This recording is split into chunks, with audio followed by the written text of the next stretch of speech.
All right, I wanted to give a quick update on the Rugged Made 22 ton log splitter. I've had this thing right at a year now. I bought this thing back in 2021, right around March. So it's a little bit over a year that we've been using it. I can tell you this thing does not disappoint. The motor's good, the motor's strong. If you look at a couple of my videos, you can see just how strong and how much this gate can actually lift up.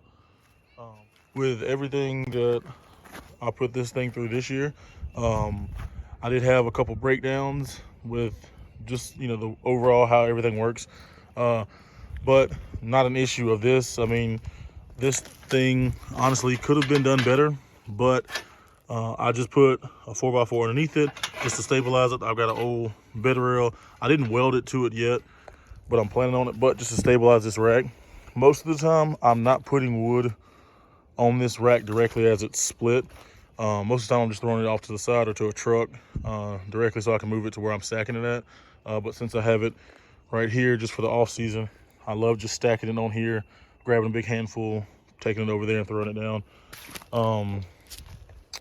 The single wedge, honestly, this thing works fine. You don't have to have the 4-way wedge, but the 4-way makes life a lot easier. My dad seems to think it splits some wood too thin, but some of our customers have smaller fireplaces, some of them have larger. But regardless, wood is wood to a lot of my customers, so they just like it to burn.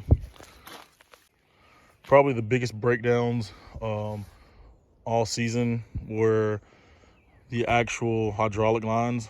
I don't know if you can see this one, but this one has leaked probably for about 6 months now. It's leaked out of here, and it's also leaked behind this seal. We just had a simple cup down there catching it just so it didn't go into the ground. We've got the access running into a bucket. We've strained it a couple times before we completely replace it. But we were going through a 5-gallon bucket probably every 2 weeks. I mean, we could have recycled the oil, did a better job of actually catching it and put it back into the machine. But I didn't want to put dirty oil back in there or end up messing something up further. But I plan on reaching out to Rugged Made to figure out if I should just take everything apart, re-thread it, put some Teflon tape around everything, and then just put everything back together. That's typically what I've done when it comes to anything hydraulic wise. So I know that will work, but I'm just going to reach out for some recommendations just to see what they have. Other thing is, when I first got it, the 2 bolts that went through here, honestly, they were just cheaply made. Again, didn't stop anything from happening. Honestly, if you're buying one of these things, you should be somewhat of a MacGyver man, or know how to put some stuff together. So 2 simple nails made the trick work. They did not provide me with this side, so I had to make something from the start. So I just had an old piece of metal that I had welded onto something, broke a piece off, drilled some holes through it, and it's worked fine. Some of my bolts have came off. This thing completely fell as this was coming back, so that's why I don't have a knob, because it just got crushed by the actual pusher. But again, other than that, this thing has been well worth the money. I made my money back from this thing probably in the first 2 months.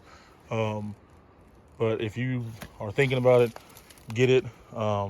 If you think you're going to do wood that's bigger than mine, go for the bigger size. But I strongly encourage you to check out my video. I was doing some pretty heavy stuff, some pretty thick stuff. I usually cut 18 to 22 inches. So if you're going to be cutting something bigger than that, really don't even recommend you doing that. But hey, other than that, this thing's good. My next thing is I'll probably weld on, like I've seen some of the guys, another trailer hitch, just so I can start pulling this thing. It is a pain to have to take off the gate and the front rack and everything just to tow it somewhere, because here is where it's at.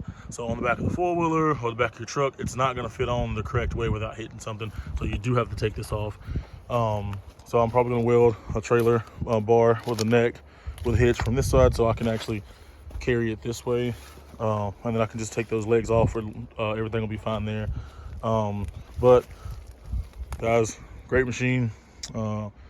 Honestly, the small little things about up here with the leaks, those are easy fixes. I just don't want to fix them during the season, just in case it didn't fix it the way I wanted to. I didn't want to be down, but now that we're slow, we have nothing to do. I'm going to break that down, and I'll let you guys know how it goes. Thanks so much. Like and subscribe.